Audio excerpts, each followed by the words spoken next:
नमस्कार दोस्तों, यूट्यूब पे आपका स्वागत है। आज हम बात करेंगे इन नन्हे और बड़े बीच वाले 4 प्रकार के कॉइन्स हैं और एक ही कंपनी से छपे हुए हैं, भारतीय रिजर्व बैंक द्वारा बनाए गए हैं।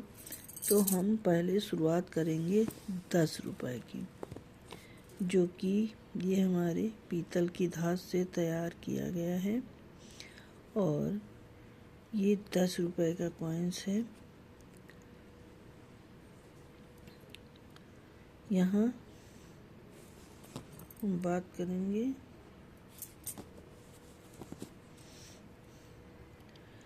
ये भारतीय रिजर्व बैंक ने बनाया है और यहाँ एक पेड़ बना हुआ है, यहाँ टाइगर बना हुआ है, यहाँ प्लेटिनम जयंती लिखा हुआ है।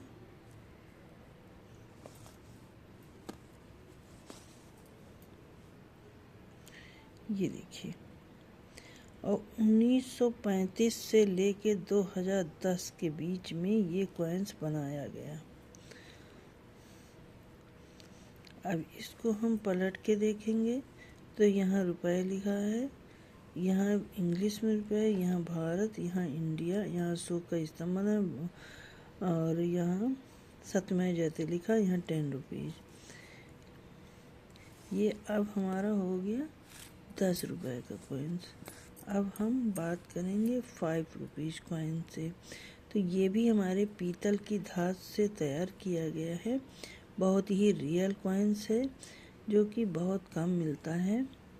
अब ये भी भारतीय रिजर्व बैंक ने बनाया है और ये भी टाइगर बना, यहाँ पेड़ बना, यहाँ प्लेटिनम जयंती लिखा है, यहाँ इसके नीचे इंग्लिश में प्लेटिनम जयंती लिखा है।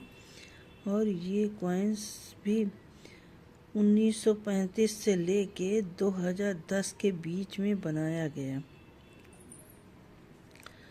यहाँ भी जो है भारत लिखा है, यहाँ इंडिया लिखा है, यहाँ रुपए लिखा है, यहाँ इंग्लिश में।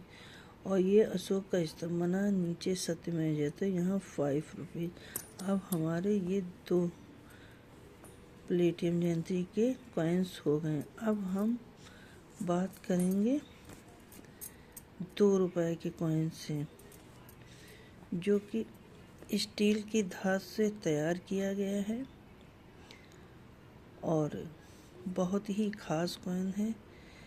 ये भी यहाँ टाइगर बना हुआ है, यहाँ पेड़ बना हुआ है और भारतीय रिजर्व बैंक ने ही बनाया है और यहाँ प्लेटिनम जयंती लिखा है। यहाँ ये देखिए 1935 से 2010 के बीच में बनाया गया है। यहाँ भारत, यहाँ इंडिया, यहाँ अशोक का स्तंभ लिखा है, यहाँ सत्यमेव जयते लिखा है, यहाँ रुपया, यहाँ इंग्लिश में, यहाँ 2 रुपया। ये भी हमारा बहुत खास कॉइन है।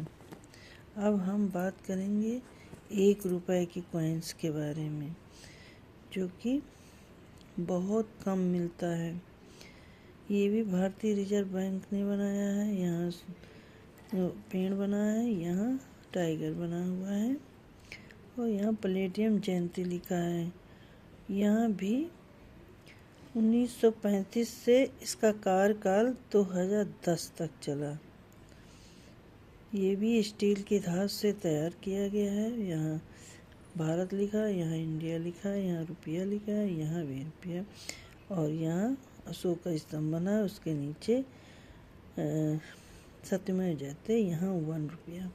अब हम ये देखेंगे कि बहुत कम ये पैसा हमको सब देखने को मिलता है।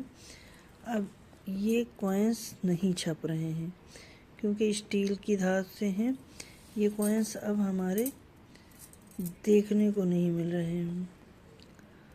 यदि कोई आपको बहुत महंगे दे तो न लीजिएगा, क्योंकि धोखाधड़ी से बहुत सावधान रहिएगा। जो आपको कॉइन्स के बारे में मालूम हो तभी कॉइन्स लीजिएगा, नहीं तो जालसाजों के चंगुल में फंस जाएंगे तो आपका नुकसान हो जाएगा। मेरा तो यही आपसे सुझाव है। अब ये देखिए, मेरे पास 4 कॉइन्स हैं, एक ही कंपनी के छपे हुए हैं, 10 रुपीज़, 5 रुपीज़, 2 रुपीज़, 1 रुपीज़। आप भी अपने कलेक्शन में इनको शामिल करिए और ढूंढिए। आने वाले दिनों में इसका लाभ उठाइए। समय के हिसाब से कॉइन्स का रेट बढ़ता है। किसी अनजान के चक्कर में ना फंसिएगा। जिसके पास रजिस्ट्रेशन हो उसी से लीजिएगा अगर आपको ख़रीदना है। और छोटे जालसाजों से सावधान रहिएगा, क्योंकि वो बढ़ाते बहुत हैं और फेंकते हैं और उसके बाद आपको फंसा लेते हैं मीठी मीठी बातों में। तो आप ऐसा ना करिएगा। आप ढूंढिए, आज नहीं तो ये कल कॉइन्स मिलेंगे। आप भी अपने कलेक्शन में शामिल करिए। वीडियो पसंद आई हो तो लाइक करिएगा, सब्सक्राइब करिएगा प्लीज़।